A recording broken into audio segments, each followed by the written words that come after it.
Washington's clear-thinking headquarters. The Morning Majority, 5 to 9 on 630 WMAL. 8:38 on WMAL. It's Brian Neiman and Tori Clark, former Pentagon spokeswoman, in this morning. Eli Lake joins us now, national security analyst, Washington Times. Eli, the president pulled a newt over the weekend, as I like to call it, which is essentially, even though you heard me say something very clearly, that's not what I meant. On Israel, the president now says that the Israelis and Palestinians will negotiate a border that is different than the one that existed in 1967. Does that play better in Israel today? Do they believe what the president is saying now when it comes to what he meant by some kind of deal with the Palestinians? Well, I think he would say that it was implied in what he said on Thursday, because he said it should be based on the 1967 lines with mutually agreed swaps. And he went a little bit further on Sunday in saying more clearly that he did not that it would mean de facto the 1967 line, if there were swaps, would not be the exact border. And what this is really about is a 2004 letter from President George W. Bush to Ariel Sharon, who was then the Israeli prime minister, that said it was unrealistic to expect Israel to return to the exact 1967 borders. And that letter was, in many ways, a down payment on Israel's decision to withdraw unilaterally from Gaza and forced settlements in the West Bank. And in that respect, the Israeli government position was the letter from 2004 was not a promise that extended just to the end of the Bush administration. That was a promise from the United States to one of its most important allies that was going to endure into new administrations. And the Obama position was, nope, that was a letter from George W. Bush. That is not the position of President Obama. That has been a sub rosa disagreement and irritant in the U.S.-Israel relationship since Obama came into office, and it sort of came out last week. And that's really what this disagreement has been about. All right, but at the end of the day, the relationship with Benjamin Netanyahu is not better today than it was, say, 5 days ago, even though it wasn't great before then. Where does this relation go moving forward as long as President Obama is the president of the United States? I think these two leaders personally dislike each other very much. The visit in 2010 from Prime Minister Netanyahu was notorious for the sort of chilly effect. President Obama had Netanyahu and his immediate staff wait for at least 2 hours as he tucked his kids in, and when they asked if there was any food, they only brought them up, so the story goes, a tray of crackers and cheese. He also, in that visit, made sure that there was no photos or press availability afterwards to sort of show his displeasure with the Israeli prime minister. He's had public disagreements with this Israeli prime minister as well, particularly regarding the settlement freeze. And in a lot of ways, I think Netanyahu, overall, you could argue that a lot of what the president said on Thursday was pretty good for Israel. But I think that Netanyahu really has zero trust in President Obama.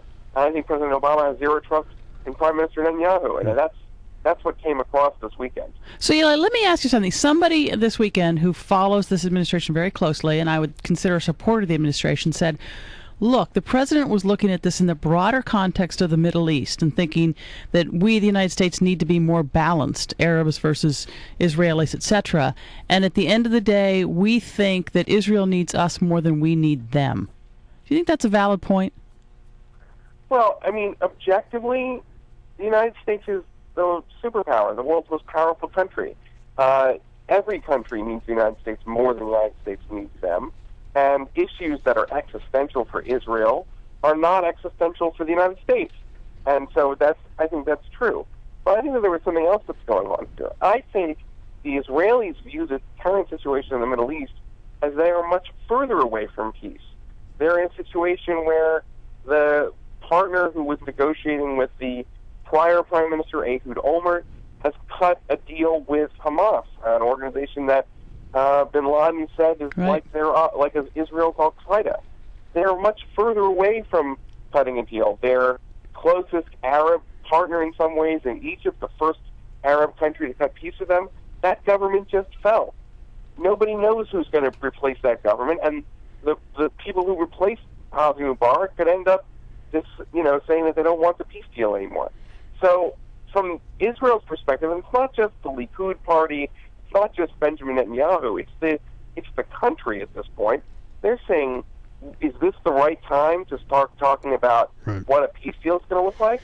And then there's Obama, and Obama says, yes, you need to, at this point now more than ever, as democracy is coming to the Middle East, have a credible and real peace deal that is not just going to appeal to a few dictator leaders here and there, but it's going to have to appeal to millions of Arabs and millions of Palestinians because democracy is coming.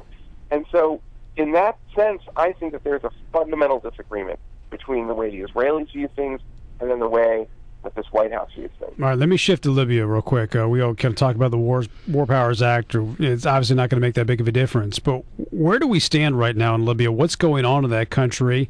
Do you see any progress for the rebels or getting rid of Gaddafi? Well, I think at this point it's a stalemate.